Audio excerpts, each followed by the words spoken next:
میں آپ تک حضور کے وہ 4 فرامین پہنچانا چاہتا ہوں جو لاکھوں احادیث کا خلاصہ ہے۔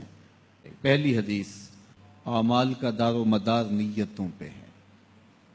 نیت اچھی ہے تو صلہ ملے گا، نیت بری ہے تو اچھے عمل کا بھی صلہ نہیں ہے۔ دوسری حدیث، حلال بھی واضح ہے، حرام بھی واضح ہے، اور حرام اور حلال کے درمیان کچھ شبہ والی چیزیں ہیں، زیادہ لوگ انہیں نہیں جانتے۔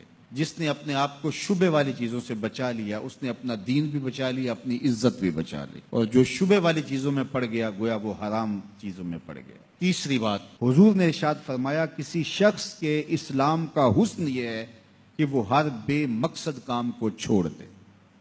یہ اسلام کا نور اور اسلام کا حسن بندے کو نصیب ہوتا ہے اگر وہ بے مقصد کاموں کو چھوڑ دے۔ چوتھی حدیث سن لیجئے، میرے حضور نے فرمایا اتنی دیر تک کوئی شخص کامل مومن نہیں ہو سکتا جب تک اپنے مومن بھائی کے لیے وہ پسند نہ کرے جو اپنے لیے پسند کرتا ہے۔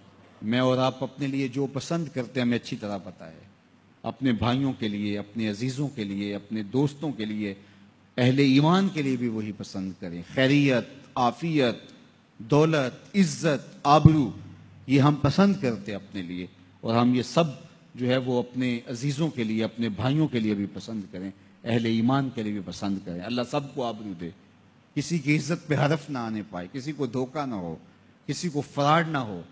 اچھا، کچھ لوگ ایسے ہوتے ہیں کہ کسی سے خود فراڈ تو نہیں کرتے، لیکن اس سے فراڈ ہو رہا ہو، اس سے دھوکہ ہو رہا ہو تو اس سے خوش ہو رہے ہوتے ہیں کہ یہ میرا شریک ہے، یہ میرا دشمن ہے، اس کو نقصان ہو رہا ہے۔